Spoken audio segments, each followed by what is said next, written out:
So, Nighthawk, where are we now?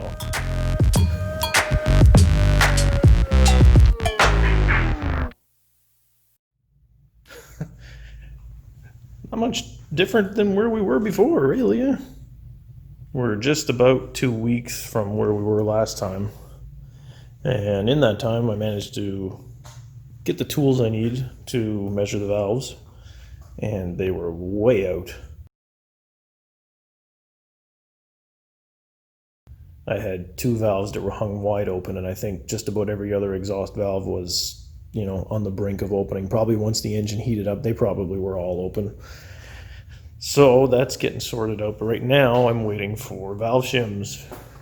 I've got valve shims coming from, I don't know, Montreal or Toronto or something like that. They had some in town, but not everything I need.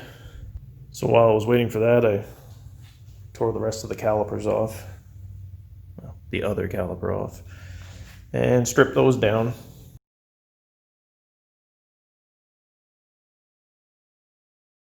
After digging through part numbers and all sorts of crap, I managed to find a caliper rebuild kit.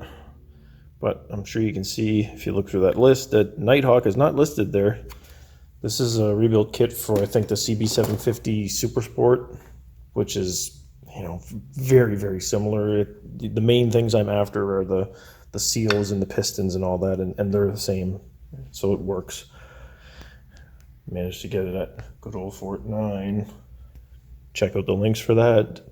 So in the downtime, I also got to work on the fuel tank.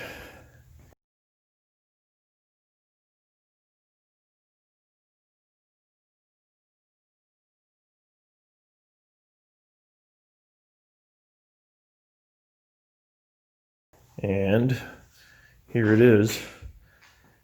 It's still not pretty, that's for sure. It's certainly got uglier as time has gone on here.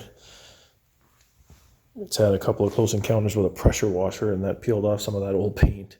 That's all right. That's eventually going to go anyway, right? We've got most of the rust and all the dirt and sludge of the old gas out of that thing. It was quite a process. I think I've got a video here of pressure washing it and rinsing it and cleaning it over and over and over again. It took so many times to get it done, but it's to a point where I'm happy with it now. So this little setup I've got happening right now is because it's time for this stuff, fuel tank sealer. So we'll get the sealer inside of it. And then another issue we had was with the petcock.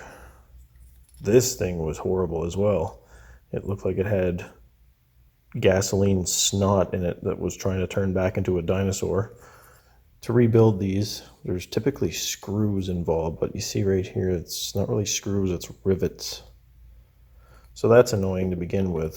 The new kit comes with screws, but the overall condition of it is just pretty poor. I mean, look at this, is the fuel strainer that was in the tank. That's horrible. So I found a fuel petcock from, I think, the American bike, the 700 Nighthawk, from somewhere around that age, around 84, 85.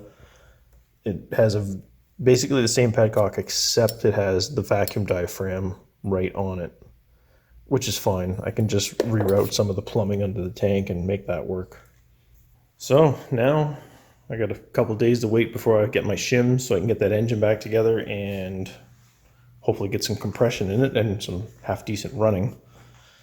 And I kind of started doing the opposite of what I said I was going to do. I said I'm not going to spend any money on this until I know I've got a solid engine, but here I am buying caliper rebuild kits and tank sealers and on and on. I've got cables and all kinds of stuff for it. So I can start picking away at that stuff and then cross my fingers that this engine is still in good running order once I get the valves together. So stay tuned, I guess, and see if I've made a horrible mistake.